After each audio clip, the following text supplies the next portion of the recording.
ভয়ঙ্কর এক সড়ক দুর্ঘটনায় প্রাণ হারালেন এক পথচারী সহ কয়েকটা গবাদি পশু। ৬ নম্বর জাতীয় সড়কের কাঠিগড়ার মধুয়ায় কিছুক্ষণ আগে সংঘটিত হয়েছে এই দুর্ঘটনা। দ্রুতবেগী এক ডাম্পারের ধাক্কায় ঘটনাস্থলে প্রাণ হারান এক ব্যক্তি। এই প্রতিবেদন তৈরি করা পর্যন্ত বেপরোয়া ওই ডাম্পারের নিচে রয়েছে নিহত ব্যক্তির মৃতদেহ। প্রত্যক্ষদর্শীরা জানিয়েছেন, ভয়ঙ্কর এই দুর্ঘটনায় এক ব্যক্তির মৃত্যুর পাশাপাশি কয়েকটা গরুর মৃত্যু হয়েছে। খবর পেয়ে ঘটনাস্থলে পৌঁছেছে পুলিশ। ডাম্পারের নিচে আবদ্ধ হয়ে থাকা মৃতদেহ উদ্ধারের চেষ্টা চলছে। এখন পর্যন্ত ওই ব্যক্তির পরিচয় পাওয়া যায়নি।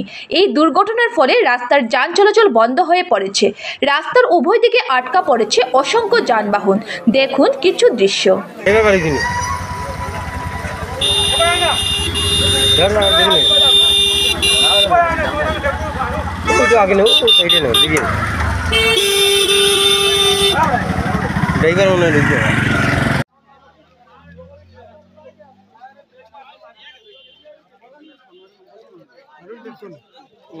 দেখি